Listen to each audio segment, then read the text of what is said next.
She fed the toddler no one helped. Mafia boss Dad watched silently from afar. But the moment Viktor Morozov finally sat down across from Naomi Clark, a man in the back of the cafe made a phone call that would turn their fragile peace into a nightmare. Because Viktor's enemies had been watching too. And they'd just found his weakness. Before you continue listening, please take a moment to click the subscribe button. It costs a dime. It's help us keep motivated and be creative to give you the best story, always just like this. Clicking subscribe is completely free, friends, and it helps me more than you know. I'm pushing to hit 1,000 subscribers before the year ends, and your support is what keeps me creating these stories for you. Alright, now back to the story. Naomi had survived a lot of things in her 26 years. She'd survived her mother's 3-year battle with cancer that ended with morphine and whispered apologies. She'd survived the eviction that put her on the street with a suitcase and $247. She'd survived the kind of loneliness that made you question whether you were actually real or just a ghost people had collectively agreed to ignore.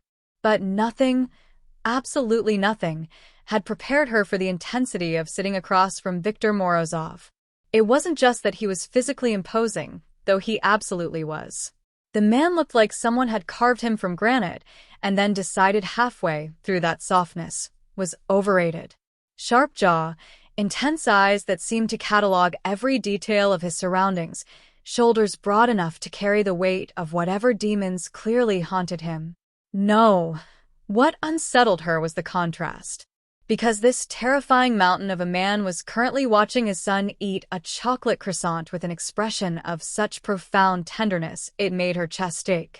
His massive hands, hands that looked like they could break bones without effort, were gently holding a napkin with a crude bear drawing like it was the Mona Lisa.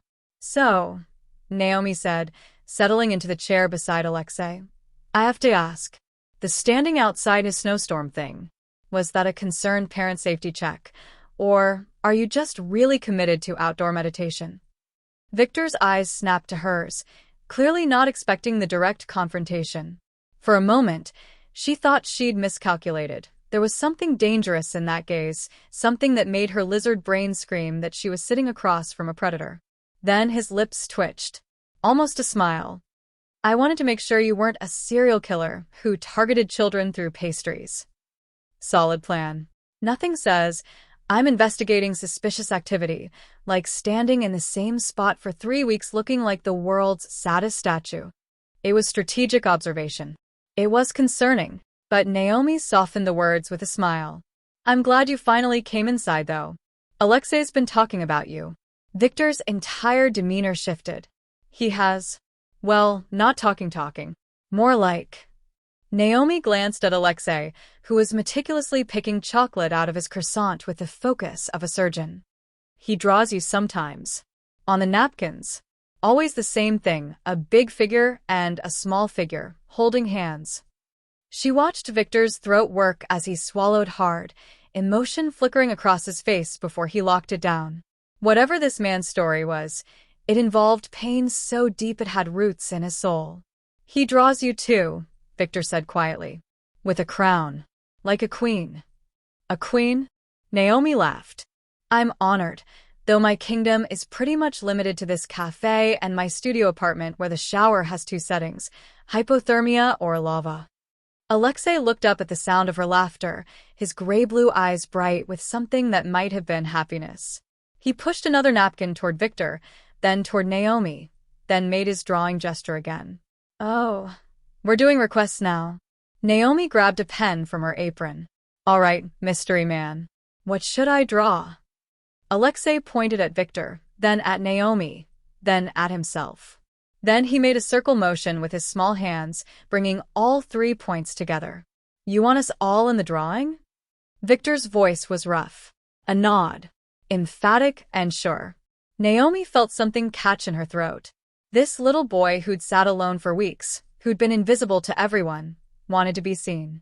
Wanted to be part of something. Wanted his father and this random waitress who'd shown him kindness to exist together in his world. One family portrait coming up, she said, trying to keep her voice light even though her eyes were threatening to betray her. She sketched quickly 3 stick figures holding hands, one tall, one medium, one small. Above them, she drew a terrible attempt at a sun with a smiley face. It was objectively bad art, the kind that belonged on a refrigerator held up by magnets shaped like vegetables. But when she slid it toward Alexei, the boy's face lit up like she'd handed him the secrets of the universe. He immediately folded it with reverent care and added it to his pocket collection. "You're officially part of the napkin archives," Victor said. "That's apparently a significant honor. I'm deeply moved. This is the peak of my artistic career." They fell into an easy rhythm after that, Naomi stealing moments between other customers to check on them, Victor slowly relaxing from terrifying statue to slightly less terrifying human, and Alexei gradually opening up in ways that made Victor look like he might cry and simultaneously combust from hope. It was almost peaceful, which, naturally, was when everything went to hell. Naomi had just returned with a second round of hot chocolate, still not regulation portions, still don't care, when she noticed Victor had gone completely still. Not the casual stillness of someone at rest, but the predatory stillness of someone who'd identified a threat. His eyes were fixed on something over her shoulder, his jaw tight, one hand moving almost imperceptibly to rest on Alexei's shoulder. Protective, prepared. "Victor?" Naomi kept her voice low, instinct telling her not to make sudden movements. "Take Alexei to the back," Victor said quietly. Too quietly. The kind of quiet that came before violence. "Right now." "What?" "Naomi." His eyes met hers, and what she saw there made her blood run cold. "Fear. Genuine, bone-deep fear. Please. "Take my son to the back. Stay with him. Don't come out until I come get you." Every self-preservation instinct Naomi had developed during her months on the street was screaming at her to run. But Alexei was looking up at her with those two old eyes, and his small hand had found hers under the table, and she'd be damned if she was going to abandon a traumatized child when he needed her. "Okay," she said, forcing calm into her voice. Okay. "Alexei, sweetheart, how about we go find some cookies in the kitchen? I think we have the good kind, the ones with the chocolate chips that are basically just cookies pretending to be responsible." Alexei didn't move. He was staring at his father, reading something in Victor's expression then Alexei nodded, slowly releasing his father's gaze and taking Naomi's hand with both of his small ones. "Good boy." Victor's smile was strained. "I'll be right there. I promise." Naomi stood, lifting Alexei onto her hip even though he was probably too old for it. The boy wrapped his arms around her neck, burying his face in her shoulder, and Naomi felt the full weight of responsibility settle over her like armor. As she carried him toward the kitchen, she glanced back once. Victor was still at the table, but his posture had changed entirely. The gentle father had vanished, replaced by something cold and lethal. He was watching two men who'd just entered the cafe, both large, both wearing dark coats, both moving with a kind of synchronized purpose that made Naomi's stomach drop. And in the corner booth near the door, a third man she hadn't noticed before was tucking his phone away, smiling like he'd just won the lottery. The kitchen door swung shut behind her, cutting off her view, but Naomi's heart was racing. She'd seen enough violence in Detroit to recognize the prelude to it. Knew the smell of danger the way other people knew their favorite perfume. Whatever Victor Morozov was, whatever he'd been hiding behind the facade of concerned father, was about to be revealed.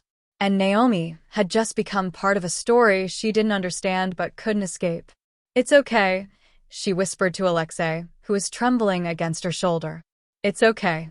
Your dad's going to be fine. Everything's going to be fine." But even as she said it, she heard the first crash from the dining area. Then shouting. Then a sound that might have been a gunshot or might have been her worst nightmares manifesting in real time. And Naomi realized with absolute certainty that nothing was going to be fine ever again. Would you protect a child you barely knew if it meant walking into danger? What would make you stay when every instinct told you to run? Let us know in the comments. The kitchen of Russo's cafe smelled like burnt coffee and yesterday's optimism. Naomi pressed herself against the walk-in refrigerator. Alexei clutched to her chest like a lifeline and tried to remember every self-defense technique she'd learned from the YouTube videos she'd watched during those Walmart parking lot nights. Approximately none of them had covered What to do when you accidentally get caught in what sounds like a mafia showdown while holding someone's traumatized toddler. Another crash from the dining area. The unmistakable sound of furniture breaking. A man's voice, not Victor's, shouting something in Russian that sounded both threatening and vaguely grammatically complex. Alexei whimpered against her neck, his small body shaking. Hey, it's okay. Naomi stroked his hair with one hand while the other searched for anything that could be used as a weapon. A rolling pin, a cast-iron skillet, the industrial mixer that weighed approximately as much as a small car. Your papa's really strong, right? I bet he's got this handled. Probably just aggressive negotiations. Very aggressive. With furniture. Who was she kidding? That was gunfire.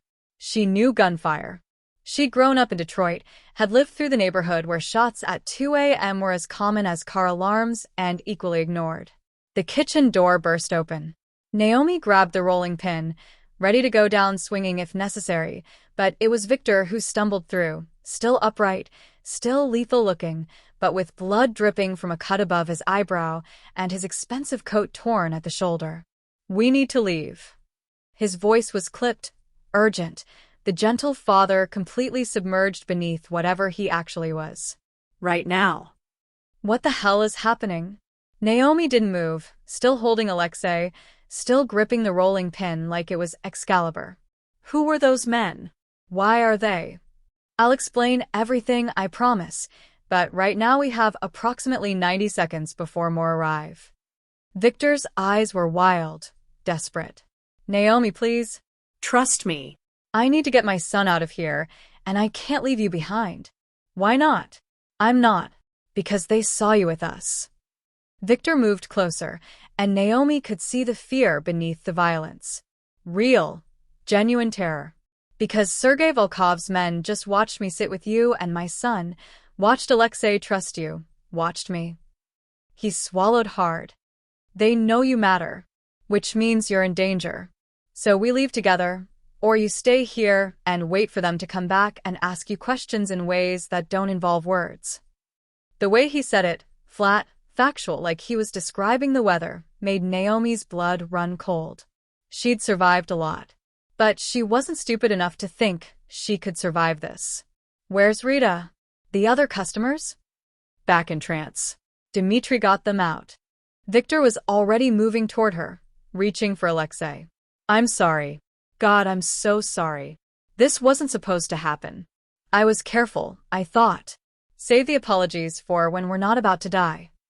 Naomi shifted Alexei into Victor's arms, watching the boy immediately curl into his father's chest. Whatever fear Alexei felt, he still trusted Victor more than the danger. That had to mean something. Where are we going? Somewhere safe. That's remarkably unhelpful. It's all I've got right now. The sound of sirens in the distance, growing closer. Someone had called the police, which would normally be reassuring, except Victor looked like the cops were somehow worse than the people shooting at him. Back door, he said, already moving. Stay close. Don't look at anyone. Don't talk to anyone. If something happens to me, there's a black SUV half a block down, license plate November Tango 7. Keys are in the visor. Take Alexei and drive to. Nothing's going to happen to you. Naomi grabbed her coat from the hook by the door, her purse, and, because some instinct told her she'd need it, the chef's knife from the magnetic strip. Let's go. They moved through the back hallway, Victor leading with the casual confidence of someone who'd done this before. Many times. The back door opened into an alley that smelled like garbage and regret, snow still falling but thinner now, the storm finally running out of enthusiasm. A massive man was waiting by a black SUV, the same man Naomi had seen outside during the snowstorm weeks. Up close, he looked like someone had built a human out of construction materials and forgotten to add personality. Boss. His eyes flicked to Naomi, something unreadable in his expression. We need to move. Volkov's people are circling. Where's the safe house? Compromised. They hid it 20 minutes ago. The big man, Dmitri, opened the SUV door. I've got a backup location, but it's not secure long-term. Victor cursed in Russian, the words sharp and vicious. He climbed into the back seat with Alexei still in his arms, and Naomi found herself sliding in beside them before her brain could fully process the insanity of what she was doing. Getting into a car with a man who was clearly involved in something catastrophically illegal. Running from people who had guns. Leaving behind her job, her apartment, her entire life because she'd made the mistake of being kind to the wrong child. The SUV peeled out of the alley before she'd even closed the door. "Seatbelt," Victor said quietly, his free hand reaching over to help her click it into place. Even now, even running for their lives, he was making sure she was safe. The contradiction was giving her whiplash.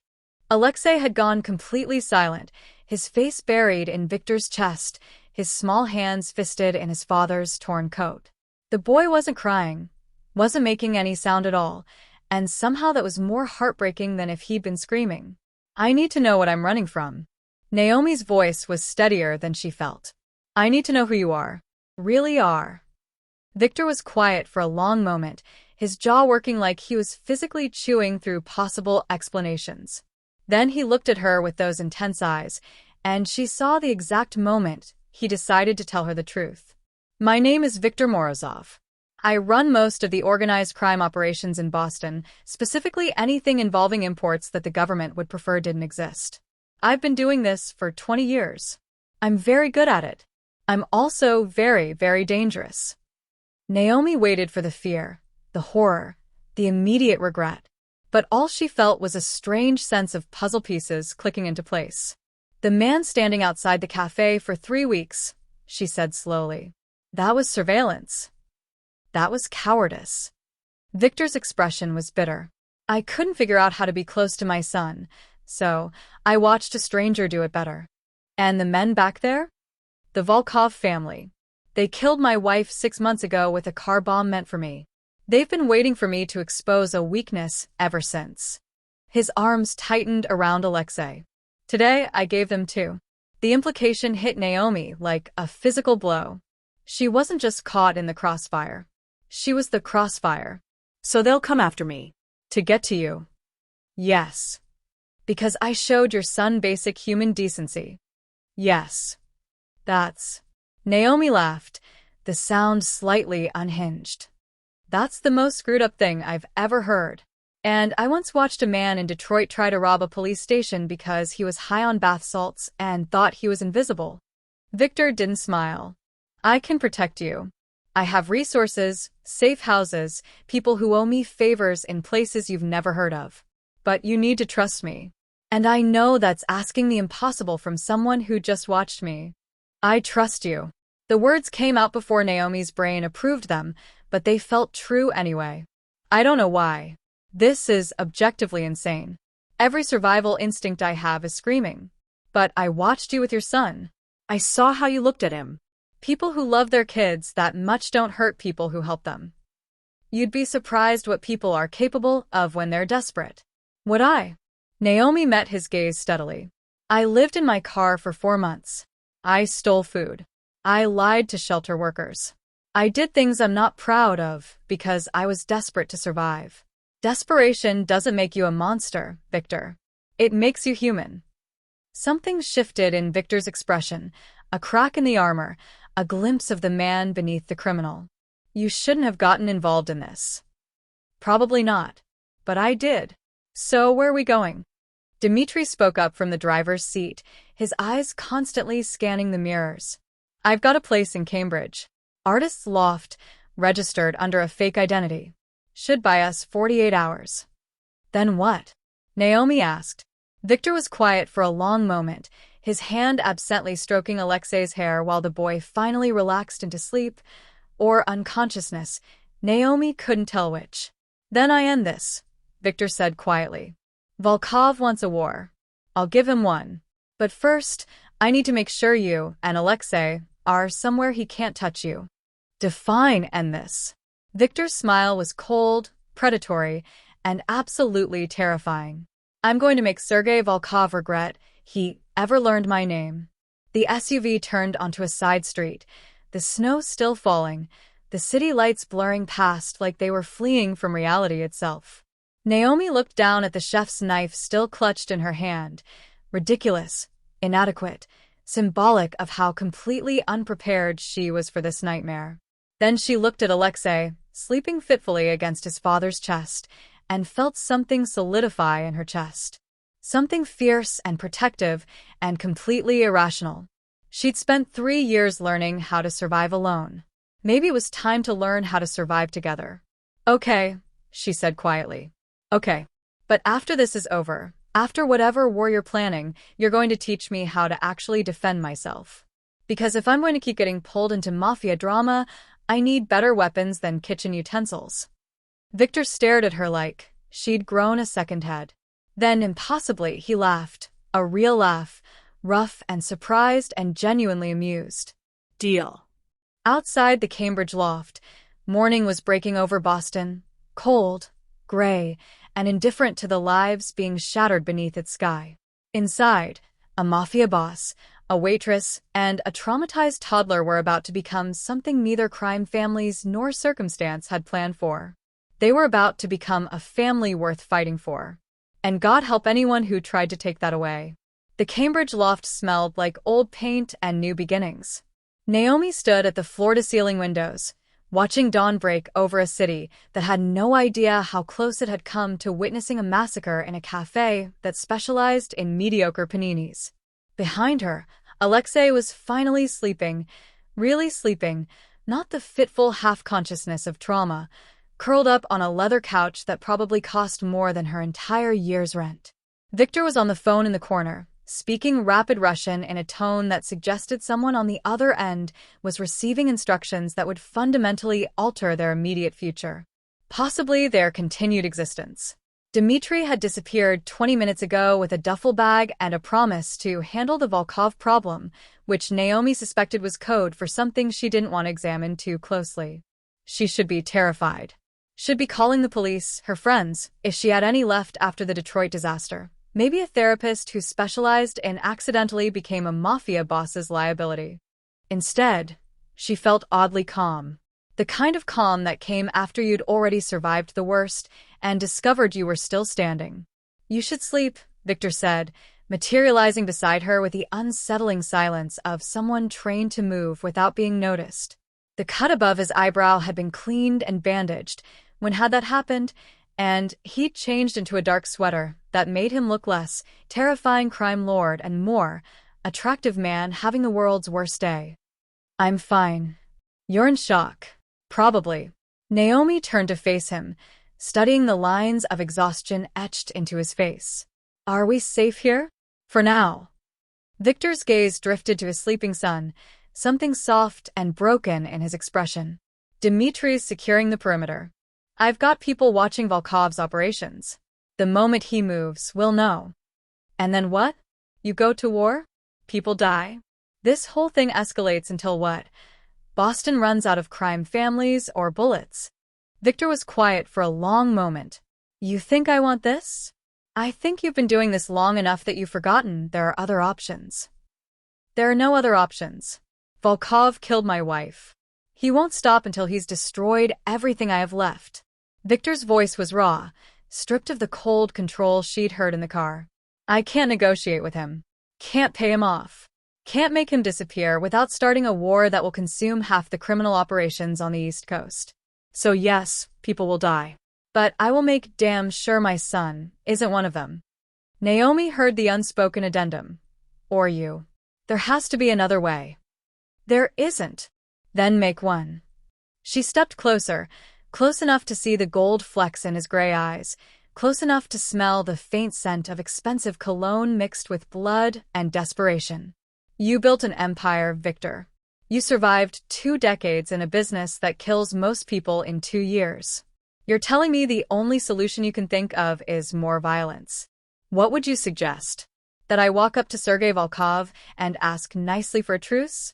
Offer him a profit-sharing arrangement and hope he forgets I exist? I'm suggesting you're smarter than this."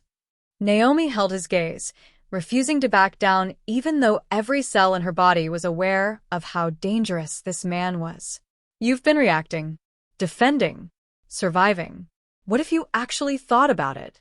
What does Volkov want? To destroy me? Asterisk Y." Victor blinked, clearly not expecting the question. Because his family and mine have been rivals for. That's not a reason, that's a history. Naomi crossed her arms. What does he actually want? Power? Money? Respect? Revenge for something specific? Victor opened his mouth, closed it, frowned like she'd just asked him to solve quantum physics using interpretive dance. I don't know, he admitted finally. Then maybe you should find out. Naomi moved past him toward the kitchenette, suddenly desperate for coffee even though she had no idea where anything was in this space. Because from where I'm standing, you're about to start a war over a grudge you don't even fully understand. His family killed Katia. No. Naomi found the coffee maker, thank God, and started filling it with grounds she discovered in a cabinet. His family tried to kill you. Katia was collateral damage, which is horrific and unforgivable, but it's different from targeted murder. Victor's jaw tightened. You're defending them. I'm trying to save your life. And your son's. And selfishly mine, since I'm apparently now on the people Volkov wants dead list. The coffee maker gurgled to life, the sound bizarrely domestic against the backdrop of their conversation. If you go to war, what happens to Alexei? That stopped Victor cold. He's already lost his mother. Naomi continued, gentler now. Do you really want him to lose his father too? To grow up in this world, watching you become exactly what your enemies say you are? I'm already what they say I am. Are you? Naomi turned to face him. Because the man I've been watching for 3 weeks isn't a monster. He's a father who's so desperate to connect with his traumatized son that he stood in a snowstorm rather than risk making things worse. That's not a monster, Victor. That's someone who's scared and hurt and trying his best with impossible circumstances. Victor looked away, his throat working. You don't know what I've done. You're right. I don't. And maybe if I did, I'd be horrified. Maybe I'd run screaming and never look back. Naomi poured 2 cups of coffee, pushed one toward him. But I know what I've seen. And what I've seen is a man who loves his son enough to let a stranger parent him, who walks into danger to protect people, who could have left me at that cafe but didn't, even though it would have been easier. Easier doesn't mean right. Exactly. Naomi picked up her coffee, warming her hands on the mug. So don't take the easy path now. Don't just react with violence because it's what you know. Figure out what Volkov actually wants. Find leverage. Negotiate. Be smarter than the war. Victor stared at her like she'd suggested he sprout wings and solve his problems through interpretive aerial ballet. You're insane. Probably. But I'm also right. For a long moment, nothing happened. They stood in the kitchenette of a safe house that wasn't safe, drinking coffee while a traumatized child slept and enemies circled like sharks who'd smelled blood. Then Victor laughed, a short, sharp sound that might have been amusement or might have been the last thread of sanity snapping. Dimitri's going to think I've lost my mind. Dimitri looks like he thinks everyone's lost their mind. It's probably his default setting. Victor's smile was brief, but genuine. I'll make some calls. See what I can find out about Volkov's actual goals. But Naomi, his expression turned serious. If this doesn't work, if negotiation fails, or if he makes a move before I can, then you do what you have to do.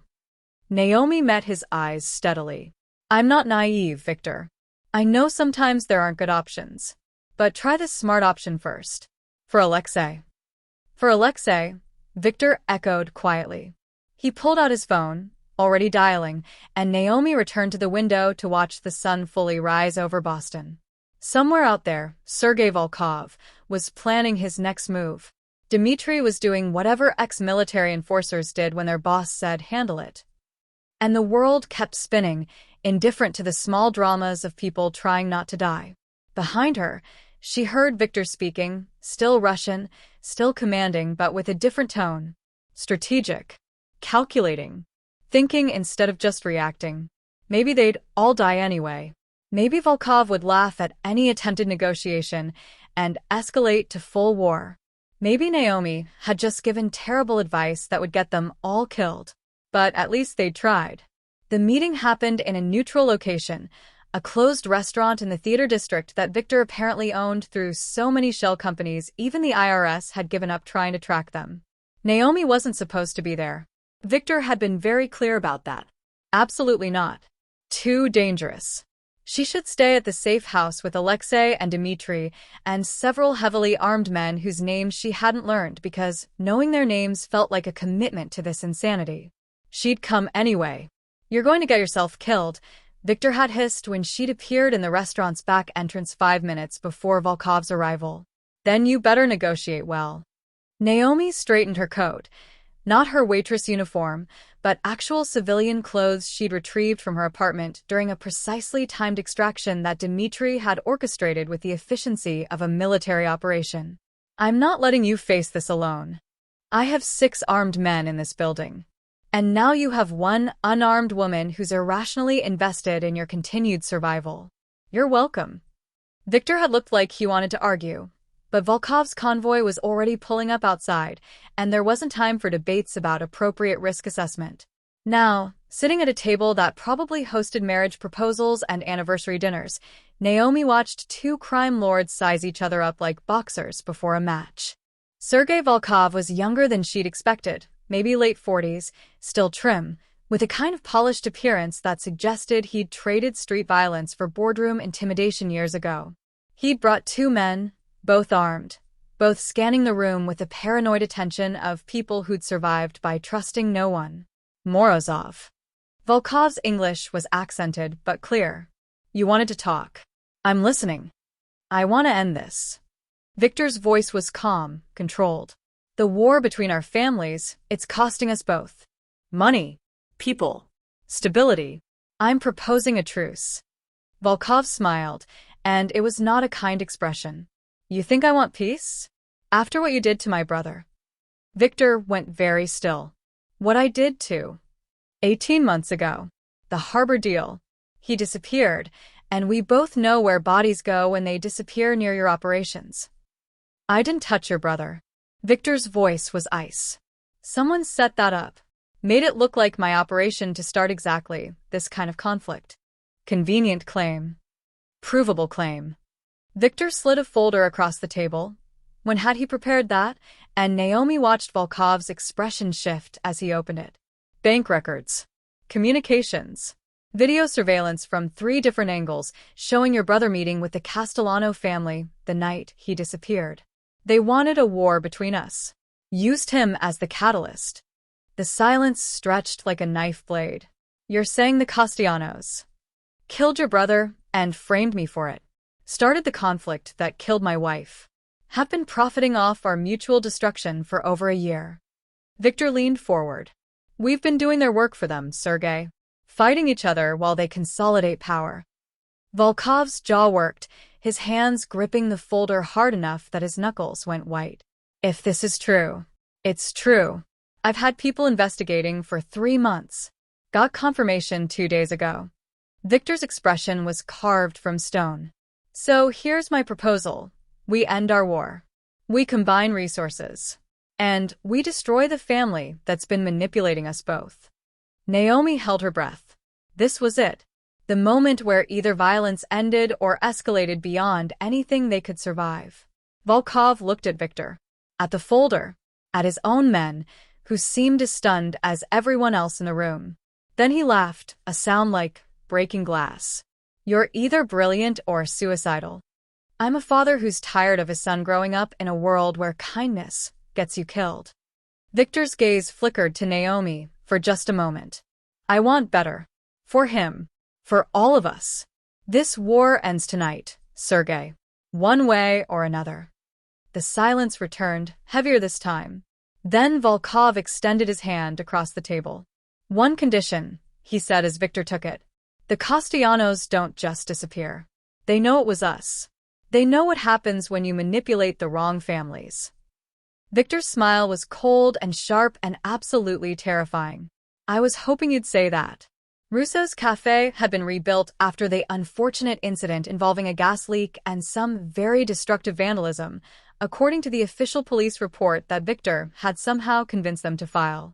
Naomi was back behind the counter, making hot chocolate with inappropriate amounts of whipped cream, serving croissants to customers who had no idea they were sitting in a location that had briefly been a war zone.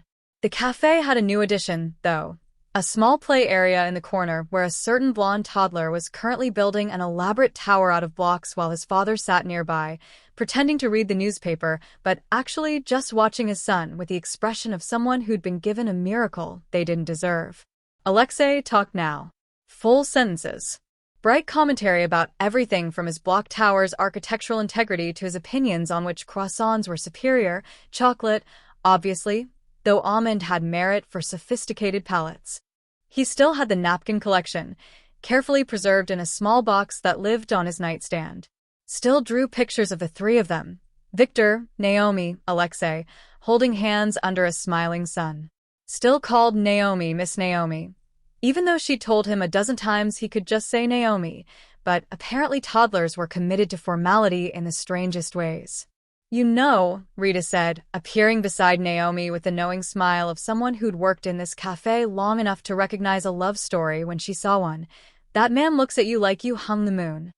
That man is a complicated individual with complicated circumstances. Naomi kept her voice neutral, but she couldn't stop the smile. Uh-huh. And you look at him like he's the answer to prayers you didn't know you were praying. I look at him like he's a customer who tips well and doesn't complain about our objectively terrible coffee. Sure, honey. Whatever helps you sleep at night. Rita wandered off, leaving Naomi alone with her thoughts and the hot chocolate she was definitely making for table 7, where Victor was now helping Alexei add increasingly precarious blocks to a tower that was violating several laws of physics. The past 3 months had been unexpected.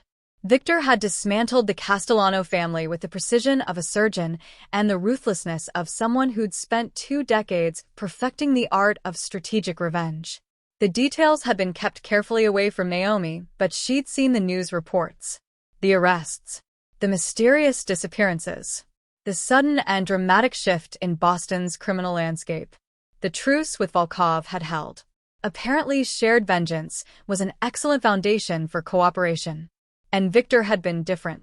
Still dangerous, you didn't just stop being what he was, but softer with Alexei. Present. Working from home more. Actually showing up to the cafe during normal hours instead of lurking outside like a depressed statue. He'd also been carefully, almost painfully respectful with Naomi. No assumptions. No pressure. Just quiet gratitude and the occasional invitation to dinner that he always phrased as Alexei would really like it if you came, as if his son was the only one making the request.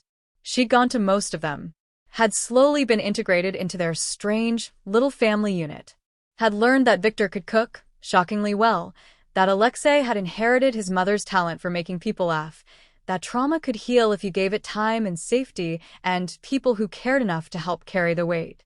Miss Naomi. Alexei's voice pulled her from her thoughts.